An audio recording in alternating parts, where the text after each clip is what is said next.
Sometime in 1985, in an office at the Rostov Psychiatric Institute, a man named Alexander Bukhanovsky sat down in front of a stack of files.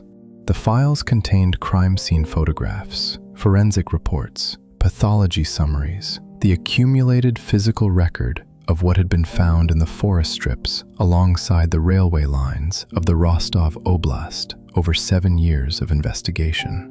He had not been officially invited to look at these files. He was not a police officer. He was not a member of the procuracy. He had no institutional authority over the investigation, no formal role in the case, no mandate from anyone in the state apparatus to do what he was about to do. Viktor Burakov had brought him the files himself, unofficially, quietly, in the way that a desperate man shares a problem he cannot solve alone. Bukhanovsky picked up his pen. He began to read. To understand what Bukhanovsky was doing, we need to understand what he was not doing.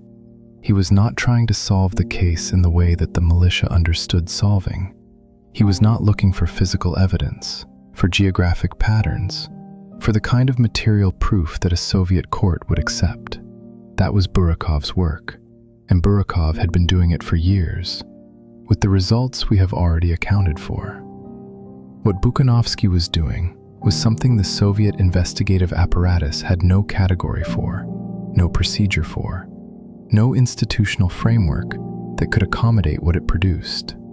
He was trying to understand who the person was, not what they had done, not where they had been, who they were, what particular configuration of biology, childhood experience, psychological development, and pathological need had produced someone capable of this specific sequence of specific acts, committed in this specific way against this specific type of victim, consistently over 7 years without being caught. In the United States, the FBI's Behavioral Science Unit had been developing criminal profiling methodology since the early 1970s. The practice was known. It was developing, it was imperfect and contested, but it existed as a tool. In the Soviet Union, it did not exist at all. Not officially, not in any form that Burakov could have cited in a report or used to justify a formal investigation strategy. What Bukhanovsky was writing was the first document of its kind in Soviet criminological history. He called the subject of his analysis Citizen CH, not because he knew who Citizen CH was. He did not. He had never met the man. He did not have a name, a face, a location, an employment record, a family photograph. He had the photographs of what Citizen CH had done, and from those, working backward through the logic of psychology and pathology and human development, he began to construct the person who could have done them. The profile ran to 65 pages. We will not read all of it here, but the core findings, the predictions that Bukhanovsky committed to paper in 1985, 5 years before the arrest, are worth dwelling on because they represent one of the most remarkable acts of clinical reasoning in the history of Soviet forensic science. Bukhanovsky wrote that the killer was male, between 45 and 50 years old, educated, not a laborer, not an unskilled worker, but someone who had completed higher education or technical training, who could operate in professional environments without drawing attention. He was married, or had been. He presented, in ordinary social contexts, as unremarkable, quiet, perhaps slightly awkward, the kind of man whose neighbors, if asked, would say they barely knew him, not because he was hostile or withdrawn, but because there was simply nothing about him that demanded attention. He was suffering from severe psychosexual dysfunction, not as a secondary characteristic, as the organizing principle of everything. The violence was not an expression of hatred or anger or ideology. It was the only mechanism through which he could achieve what ordinary people achieved through ordinary intimacy. He killed because he was incapable, in any other context, of the physical release that the act of killing provided. He likely held a job that required travel. This was not incidental to the crimes, it was structural. The transit network was not just his hunting ground, it was his alibi, his cover, the legitimate framework within which his movements made perfect sense to anyone who looked at them. And he wrote one more thing.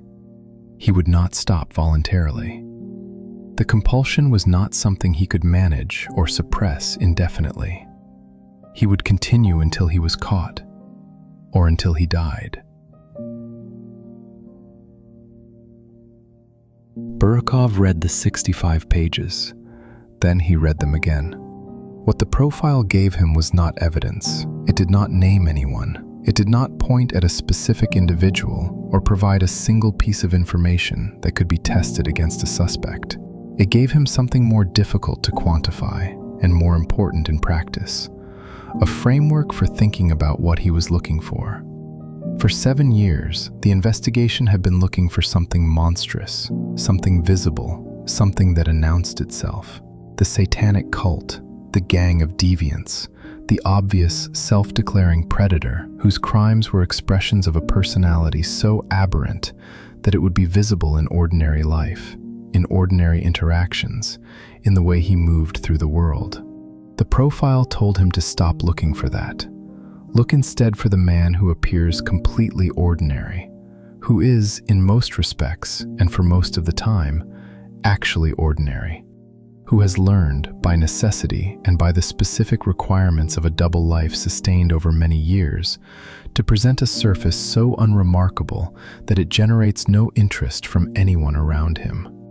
Look for the quiet man on the platform, the one with the briefcase, the one whose eyes move slightly differently from everyone else's, not wildly, not obviously, but with the specific lateral attention of someone who is always, in every public space, assessing.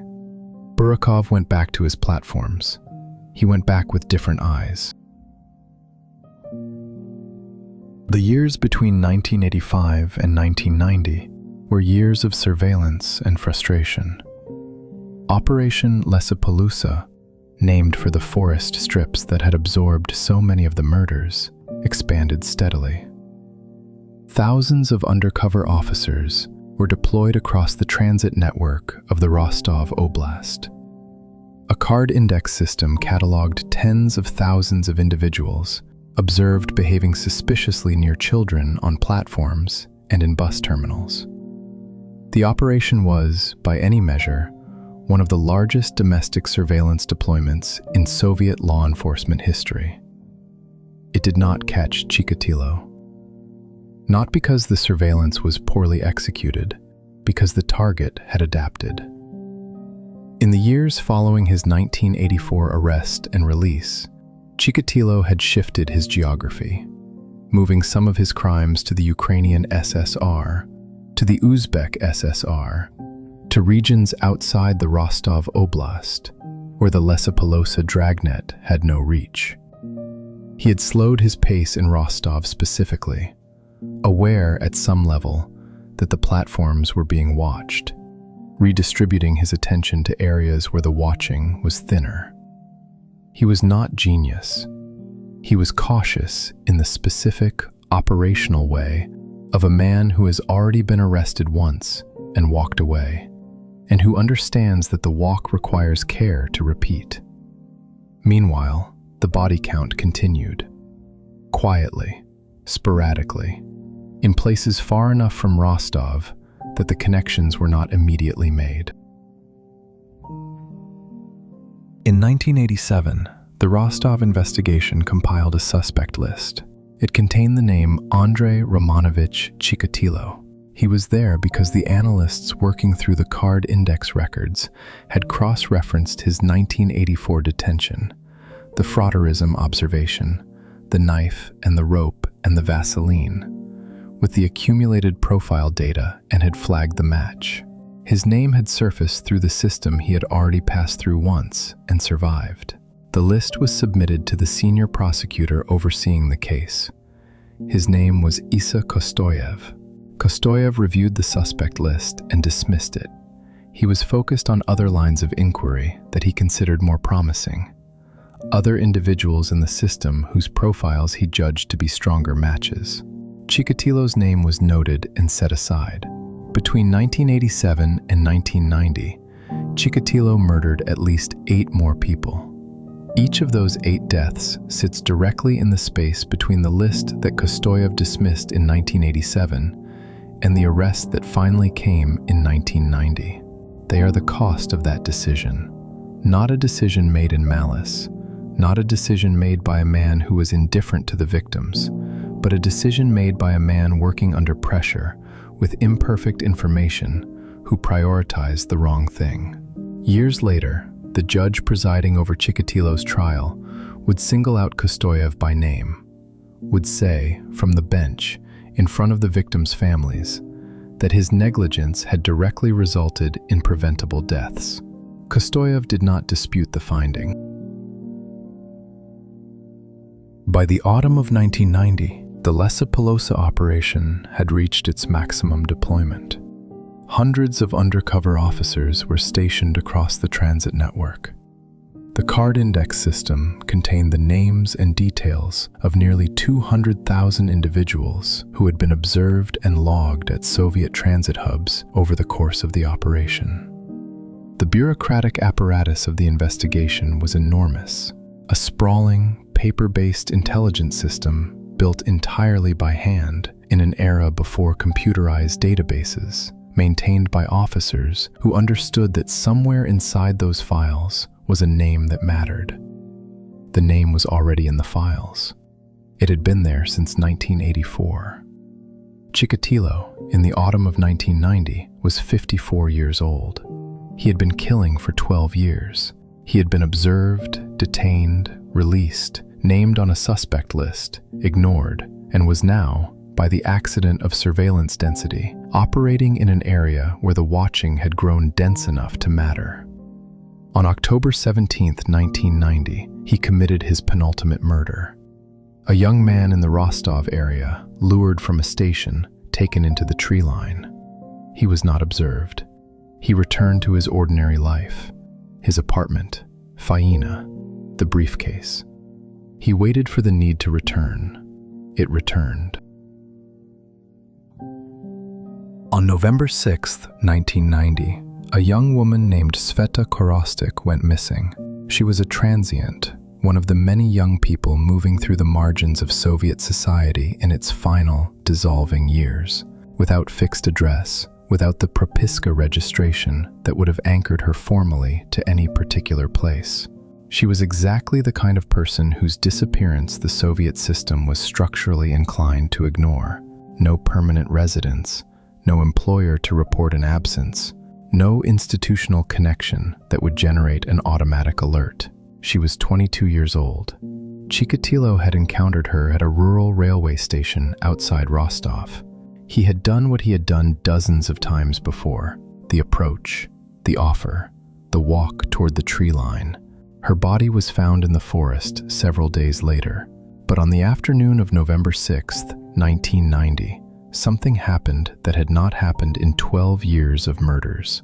A patrolling police officer was stationed near the rural station where Chikatilo and Sveta Korostik had last been seen together. This officer was part of the Lesopolosa deployment, one of the hundreds of officers whose job was precisely to watch for exactly this kind of thing. A middle-aged man, a vulnerable young woman, a direction of travel that led toward the trees. The officer had not seen them leave together, but he was at his post when Chikatilo came back out of the forest, alone, with blood on his face and mud on his clothes. The officer stopped him. Chikatilo told the officer he had been in the forest gathering herbs. He said it calmly. He had an explanation for the mud. He produced his documents when asked: his name, his address, his employment details, all presented with the cooperative, slightly inconvenienced patience of a man who is used to being checked and knows that the checking will end. The officer looked at him, looked at the blood, looked at the documents. He wrote Chikatilo's name and details in his logbook. Then, he let him go. We need to sit with this for a moment, because it is the most agonizing near miss in a case that is full of them. A patrolling officer, specifically deployed as part of the largest surveillance operation in Soviet law enforcement history, stopped a man emerging from the exact area where a murder had just occurred, with physical evidence of violence on his person, and wrote his name in a book and sent him home. The officer was not negligent in the way that Kostoyev had been negligent. He had done what his training and his protocols required. He had stopped a suspicious individual. He had checked his papers. He had logged the encounter. He had no reason, no single piece of information available to him in that moment, to do anything other than what he did. The information that would have changed his decision was in a filing cabinet in a Rostov police archive. It had been there since 1984. Chikatilo walked back to the station. He boarded his train. He went home. When Sveta Korostik's body was found in the forest several days later, investigators cross-referenced the officer's logbook against the location. The name in the logbook was Andrei Romanovich Chikatilo. The cross-reference was run against the card index archive. The 1984 file came up. The detention record, the knife, the rope, the Vaseline, the fraudurism observation, the forensic exclusion, the release. And now, the same name in the same geographic area, emerging from a forest with blood on his face, on the same day that a young woman had disappeared nearby. The connection that the system had been unable to make in 1987, when Kostoyev had seen the suspect list and set it aside, was now impossible to ignore. Burakov was informed. He reviewed the file. He looked at the 1984 record. He looked at the November 6th logbook entry. He looked at Bukanovsky's profile, which he had read so many times by this point that he knew it in the way you know something you have lived with for years. He authorized full surveillance on Andrei Chikatilo. On November 20th, 1990, 14 days after the November 6th logbook entry, undercover officers observed Chikatilo at a Rostov transit platform. He was moving through the crowd in the way the profile described: the lateral attention, the slow, assessing movement through a space that other people moved through quickly. He was arrested. He was carrying his briefcase. Inside, a knife, a rope, a jar of Vaseline, identical to 1984, 6 years later. He had learned nothing from the arrest, or he had decided that the contents of the briefcase were necessary enough to carry anyway. The interrogation of Andrei Chikatilo lasted, in its first phase, 9 days. During those 9 days, he said nothing useful. Not because he was uncooperative in the obvious sense. He was not aggressive, not hostile, not the kind of suspect who screams and pounds the table and makes the interrogation a physical confrontation. He was quiet and reasonable and patient in exactly the way he had always been quiet and reasonable and patient in every institutional encounter of his life. He answered questions. He answered them carefully and at length, with the specific verbal density of an educated man who understands that giving a lot of words is not the same as giving information. He talked about his childhood. He talked about his work. He talked about his marriage. He talked about the injustice of being detained for something he had not done. He talked about the 1984 arrest. He said it had been a mistake then, and it was a mistake now. He did not confess. Prosecutor Kostoyev, leading the interrogation, deployed every technique in his professional repertoire: confrontation, the presentation of evidence, the implication that confession would result in more lenient treatment, the suggestion that the investigation already had enough to convict him, regardless of what he said. Chikatilo listened to all of it. He acknowledged nothing. He knew, with the cold legal awareness of a man who had spent 30 years living alongside the Soviet justice system, that the physical evidence against him was circumstantial, that a knife and a rope and a jar of Vaseline were not a conviction. 9 days, nothing. On the 9th day of the interrogation deadlock, Viktor Burakov made a decision. He called Alexander Bukhanovsky. The conversation was brief. Burakov explained the situation, the arrest, the evidence, the 9 days of silence, the procedural clock that would eventually require them to either charge Chikatilo formally or release him again. He asked Bukhanovsky if he would be willing to speak to the man he had written 65 pages about without ever having met. Bukhanovsky agreed. The arrangement required careful handling. Officially, a civilian psychiatrist had no standing to conduct interrogations. What was proposed was framed, for the record, as a psychiatric assessment, a clinical evaluation of the suspect's mental state. The paperwork described it in those terms. What it actually was something else entirely. Bukhanovsky walked into Chikatilo's cell carrying his 65-page profile. He did not sit across the table the way Kostoyev had sat. The prosecutorial posture, the confrontational geometry of an interrogation. He sat beside Chikatilo. He introduced himself not as an investigator, but as a doctor, a psychiatrist, someone who was interested, professionally and genuinely, in understanding. He said he had been thinking about Chikatilo for a long time. He said he thought he understood something about what Chikatilo had been through. He opened the profile. He began to read. What Bukhanovsky read was not an accusation. It was a description. He described a man who had grown up in conditions of profound deprivation, hunger, war, the loss of a father, the violence of a mother's frustration directed at a body that could not control itself. He described a boy who had learned, in the way children learn everything, that the world was not safe and that he was not adequate to the world as it was. He described the impotence, not clinically, not as a pathological notation, but as a lived experience. The specific, accumulated humiliation of a man whose body had failed him in the most intimate way possible, repeatedly, across decades, in a culture that had no compassion for that failure and no language for it beyond contempt.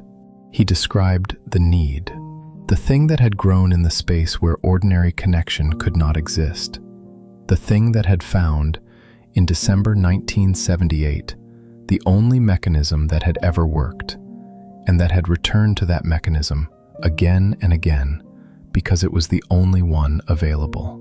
He did not call Chikatilo a monster. He described the architecture of a man. Chikatilo sat and listened.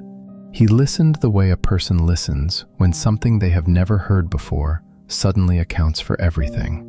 When the words being spoken by someone else are a more accurate description of their own interior life than anything they have ever been able to produce themselves. No one had ever described him accurately before.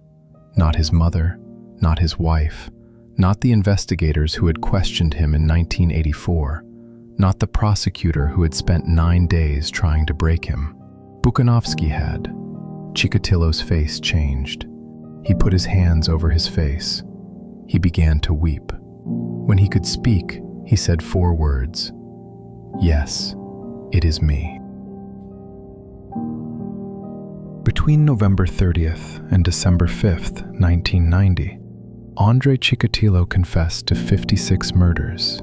He described each one, the approach, the location, the specific details of what had happened and how.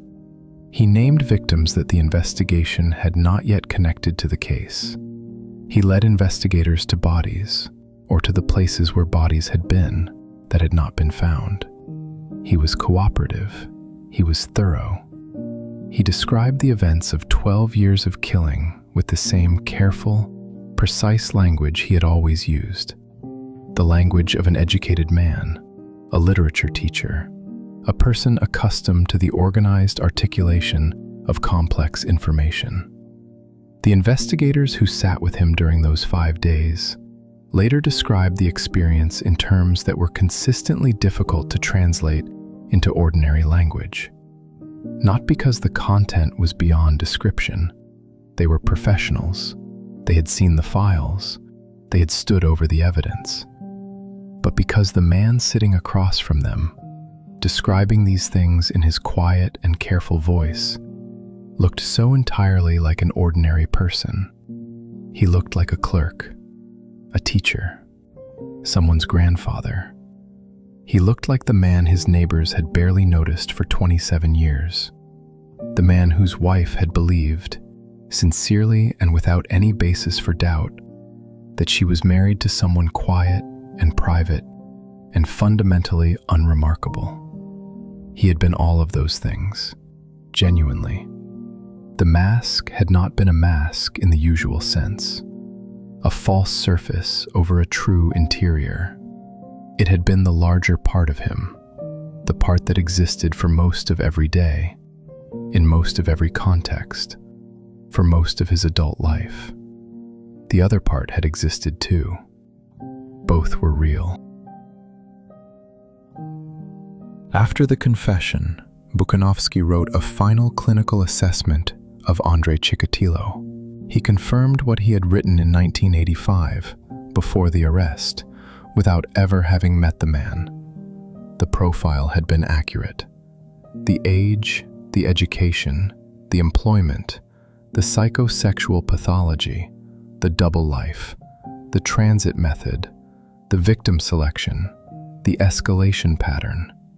He added one finding that the 1985 profile had not been able to include because it required the presence of the subject himself to observe. Chikatilo was legally sane. This is not a finding that was arrived at easily or without serious clinical debate. The nature and scale of his crimes, the mutilation, the cannibalistic elements, the 12 years of sustained predation, made the question of sanity feel, to many people including the investigating officers, almost self-answering. Surely a person capable of this could not be sane. Bukanovsky's assessment disagreed. Sanity, in the clinical and legal sense, does not mean the absence of pathology. It means the capacity to understand the nature and consequences of one's actions. And Chikatilo, by every clinical measure, possessed that capacity in full. He had known in December 1978 that what he was doing was illegal. He had taken active measures to conceal it: the disposal of evidence, the selection of isolated victims, the geographic distribution of his crimes. He had been afraid of being caught. He had modified his behavior when he felt the investigation getting closer. A man who does not know that what he is doing is wrong does not spend 12 years carefully avoiding detection. In Part 5, the confession ends and the trial begins. 52 families will finally be in the same room as the man who destroyed them. They will bring their grief into a Soviet-era courtroom, and they will not be quiet about it. And nobody, not the guards, not the prosecutors, not the judge, will ask them to be. A cage will be built in the center of the room. A man will perform madness from inside it, hoping that the performance will be convincing enough to save his life. It will not be convincing enough. And in February of 1994, in the basement of a prison in the Rostov Oblast, a door will open, and a man will walk down a short flight of steps, and a single shot will be fired. And a 12-year chapter in the history of the worst things human beings do to each other will close. Not cleanly. These things never close cleanly, but it will close.